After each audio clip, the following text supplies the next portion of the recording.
Hello বন্ধুরা, আজকে নিয়েছি মটর শাক। এই যে মটর শাকগুলো কেটে নিয়েছি। এই কয়েকটা আপনাদের দেখানোর জন্য রেখেছি। আর নিয়েছি বেগুন, আর নিয়েছি কলাই ডালের বড়ি। এই কলাই ডালের বড়িটা সেঁকে নেব, তেলে ভাজবো না। শাকে তেলে ভাজা বড়ি দিয়ে ভালো লাগে না, সেঁকা বড়ি দিয়ে ভালো লাগে। তার জন্য কড়াইতে সেঁকে নেব। বড়ি দিয়ে দিচ্ছি।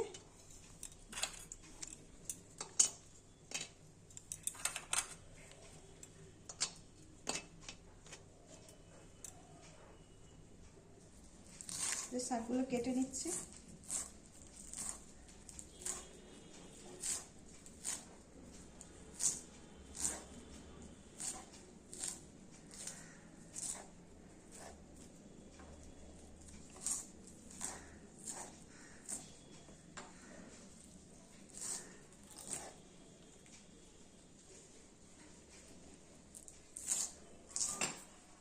যে এটা বটি দিয়ে কেটেছি, বটি দিয়ে শাক সুন্দর কাটা যায়, আর এটা চাকু দিয়ে কেটেছি তো ওই জন্য খুব একটা ভালো হয়নি।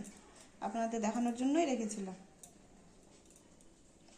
শাক সব সময় ধুয়ে কাটি, আগে ধুয়ে নিই তারপরে কাটা হয়।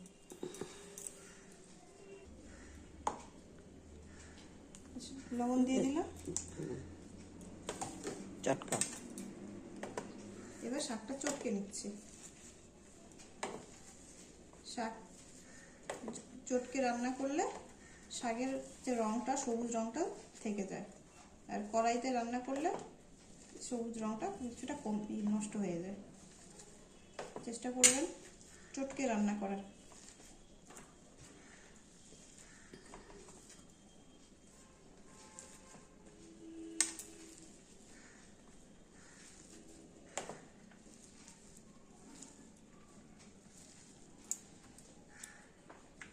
দেখুন কত সুন্দর করে চটকানো হয়েছে, আরো চটকাতে হবে।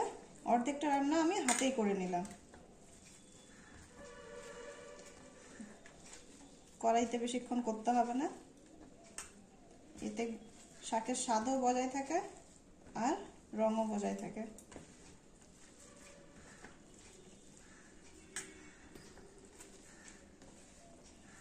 মটর শাক এমনিতেই টেস্টি হয়। শীতের দিনে তো এমনিতে অনেক শাক পাওয়া যায়। একদিন মটর শাক করে এইভাবে করে খেয়ে দেখবেন।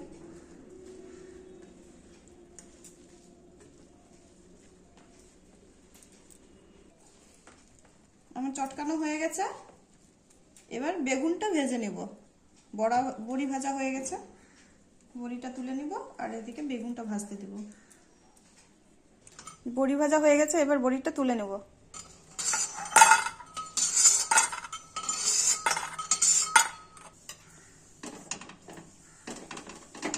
কড়াইতে তেল দিয়ে দিচ্ছি।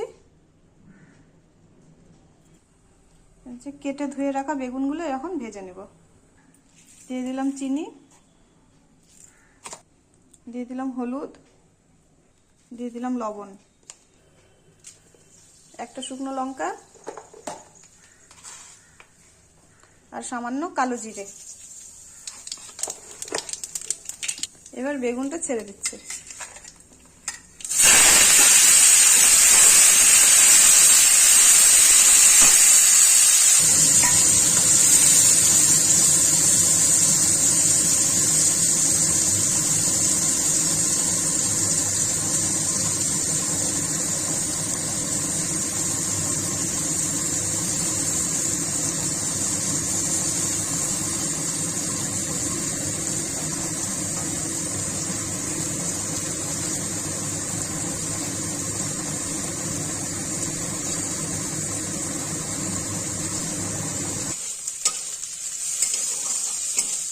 আমার বেগুন ভাজাটা হয়ে গেছে, এবার বেগুন ভাজাটা তুলে নিব।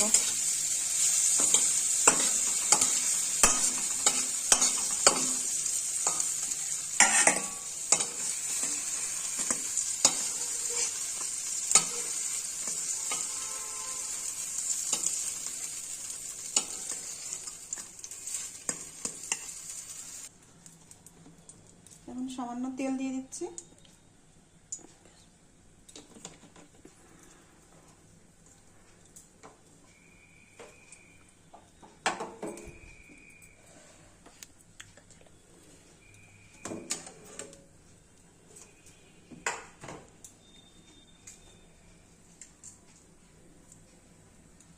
অর্ধেকটা কাঁচা লঙ্কা দিয়ে দিলাম।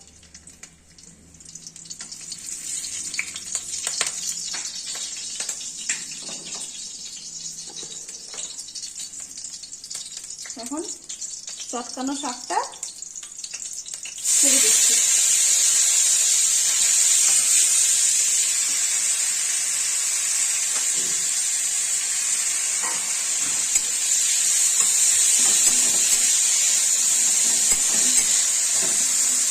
এই শাকটা রান্না করতে বেশি সময় লাগবে না, অর্ধেকটা রান্না হয়ে গেছে হাতেই। 5 মিনিটের জন্য ঢেকে দেবো।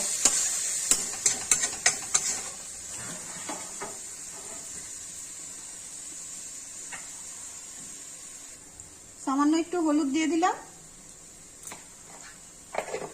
একদম সামান্য হলুদ লাগবে, বেশি দিবেন না শাকে, তাহলে খেতে ভালো লাগে না।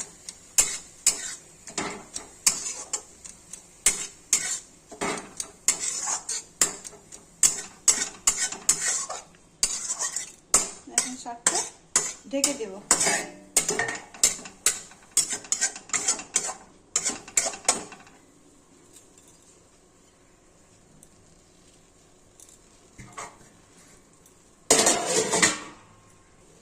এখন ঢাকাটা তুলে দিচ্ছি।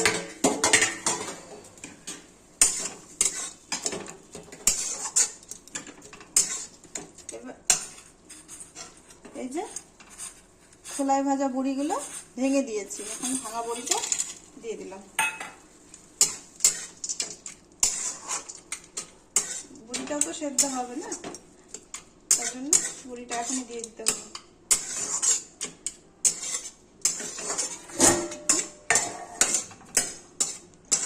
ঢেকে দেব।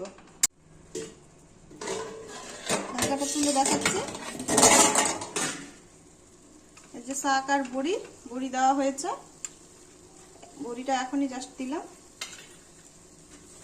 দেখ বড়িটা যেন সেদ্ধ হয়, তার জন্য ঢেকে দিলাম।